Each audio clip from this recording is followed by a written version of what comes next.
श्री वल्लभाधीश की जय, श्री गुसाई जी परम दयाल की जय, श्याम सुंदर श्री यमुने महाराणी की जय, श्री हरिराय महाप्रभु की जय, गोकुल नाथ की जय। આપણે 84 વૈષ્ણવની વાર્તાનું રસપાન કરીએ છીએ। તેમાં વાર્તા 45મી આવી છે। શ્રી આચાર્યજી મહાપ્રભુજીના સેવકની કૃષ્ણદાસી રૂકમણીજીની ખવાસી કરતી તેમની વાર્તાનો ભાવ કહીએ। આ કૃષ્ણદાસીની શ્રી સ્વામિનીજીના અંતરંગની સખી છે। વ્રજમંગલા લીલામાં એનું નામ છે। એ પૂર્વમાં પટનાથી 2 કોસ ઉપર એક ગામ છે, ત્યાં ગૌડ બ્રાહ્મણને ત્યાં જન્મી। તે 5 વર્ષની થઈ ત્યારે એક દિવસ માતાની સાથે ગંગા સ્નાન કરવા ગઈ। ત્યાં એક નાવ સામે પારથી આવતી હતી। તે નાવ કાષ્ટની ભરી હતી અને તેમાં ફક્ત નાવિકો હતા। વર્ષા ઋતુ હતી, એવામાં તે નાવ ફાટી, નાવિક બધા તરીને પાર આવ્યા। કાષ્ટ બધું તણાયું। કાંઠા ઉપર જ્યાં કૃષ્ણા ઊભી હતી તે ભેખડ તૂટીને પડી ગંગાજીમાં। તેથી કૃષ્ણા અને કૃષ્ણાની માતા બંને ગંગાજીમાં પડ્યા। માતાનો દેહ છૂટી ગયો, પરંતુ કૃષ્ણા બાળક હતી। તેના હાથમાં એક લાકડું આવી ગયું।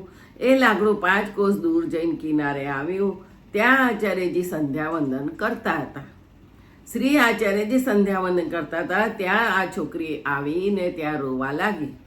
ત્યારે આચાર્યજી કહ્યું, આ કોણ બાળક છે? જુઓ તો, આ પ્રવાહમાં તણાતી આવી છે। આને ગામમાં પહોંચતી કરો। પટના અહીંથી 5 કોસ દૂર છે। ત્યારે કૃષ્ણદાસ તે છોકરીની બા પકડીને શ્રી આચાર્યજી પાસે લઈ આવ્યા। શ્રી આચાર્યજી તેને દૈવી જાણી નામ સાંભળી નિવેદન કરાવે। પછી કહે, કોઈ વૈષ્ણવ પાસે મહાપ્રસાદ હોય તો આને ખવડાવો। ત્યારે કૃષ્ણદાસે મહાપ્રસાદ ખવડાવે।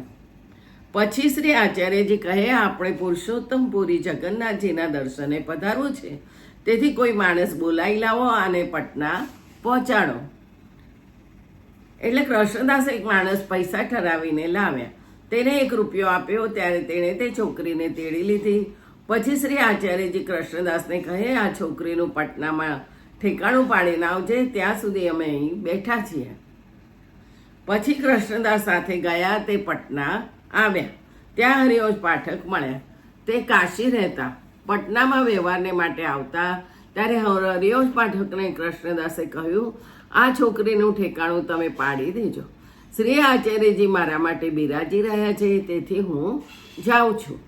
ત્યારે હરિવંશ પાઠકે તે છોકરીને પ્રસાદ લેવડાવ્યો। કૃષ્ણદાસ શ્રી આચાર્યજી મહાપ્રભુજી પાસે આવ્યા અને પછી